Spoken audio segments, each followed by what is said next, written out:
the only answer and solution you've ever needed. There are a handful of ways that this can be taught or learned, but I'm going to share it through the 8 limbs of yoga. So, not to say that this is the only way, this is just a rendition of the way, the path. The path of what, you ask?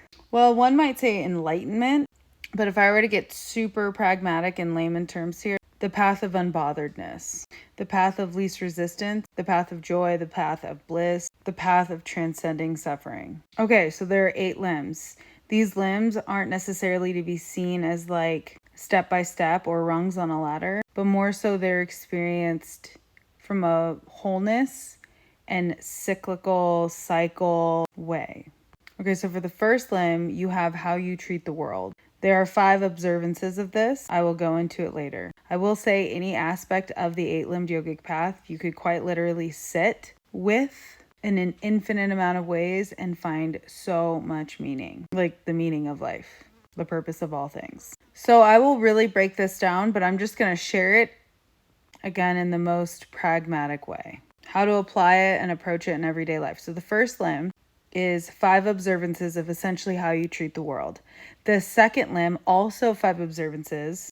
There's only 2 limbs that are like this, the first and the second. And so the second limb is focused on how you treat yourself. 5 observances of how you treat yourself. Then the third limb is a recognition of self via movement. And in this space, we learn I am the one and the one is I. And you've got like your little I and your big I. We're all connected here, right? But we learn this through action, through motion, through movement.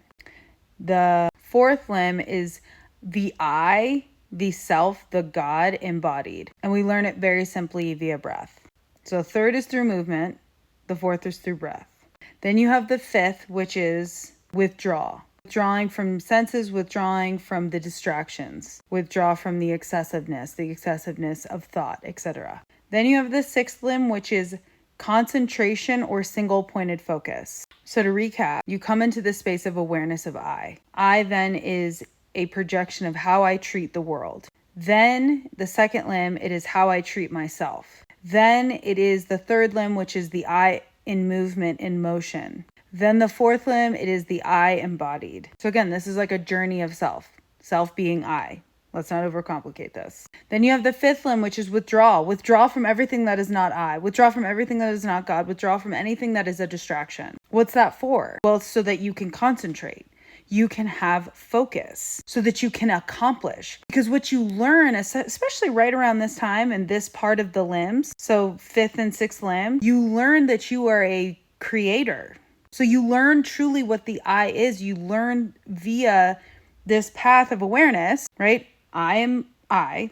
Any label you want to give yourself, like that's how we'll start off. Maybe you identify as your name or your gender, etc. And then you go deeper into the I of like, how do I treat the world? How do I treat myself? Who is this I in movement, in action? Who is this I embodied? Once I get that down, then I retract. I withdraw from the world because everything else is a distraction of I.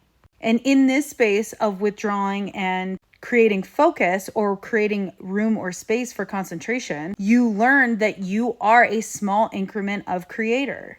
You learn that you are essentially an increment of God. And the more that you focus, the more that you can make things happen. The more that you can make things happen, the more you see the framework of how everything works. You see that everything that we perceive and understand is via our thoughts, and then our feelings and our feelings and our thoughts, and it just becomes a cycle.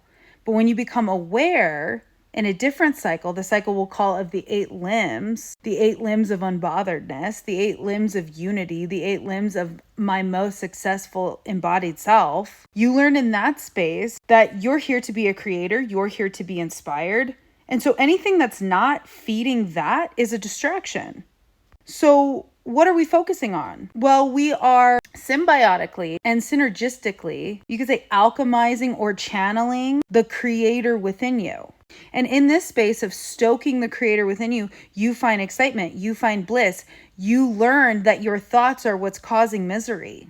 You learn how you treat the world is what's causing misery and suffering. You learn about the light that you are. You let go of these labels and terminologies in the way in which you identify and understand the I or the self. And then you continually to transcend. You You transcend into the embodied version of your highest self. That's the seventh limb, which is considered meditation. But meditation is really a state of being. So after you understand who and what it is that you are creator, that you are an infinite being temporarily relating to a finite experience, that you truly can do anything you put your mind to, and realize the only way you'll get there is by quieting the thoughts, because the thoughts are what's distracting you, and they're causing misery and they're causing suffering. Thoughts are plugging us in the past or the future, all of which is not right now. When you really truly understand about the I, in embodied I, or I in motion, you understand that the only thing that's actually happening is right now. It's in this moment. So everything else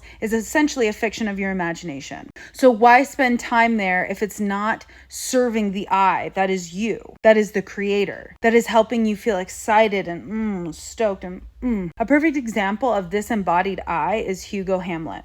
There's a bunch of other people here on this app as well and in the world, but he's a great example of the embodied I. We're like, what is that? He's so magnetic. So when the creator goes into flow states of creation and inspiration, they're excited, they're blissful, they're at ease. They really start to see the world with clear eyes, with real eyes. They realize with real eyes what they are, which is exciting, which is sexy, which is magnetic, which is zhuzhy, right?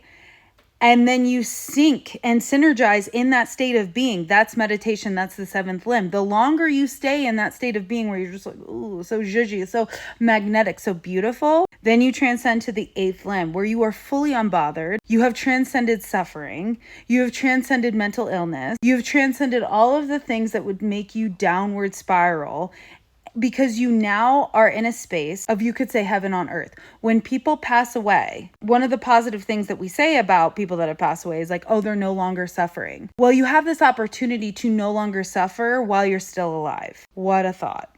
You start to see that everything that happens, there's a benefit to it, and you are ultimately benefiting from it. And it reframes negativity, bad experiences, etc. You continue to transcend, you continue to grow, you continue to synergize and be in your alchemy, your magic, and you really come to understand all that you ever needed was you.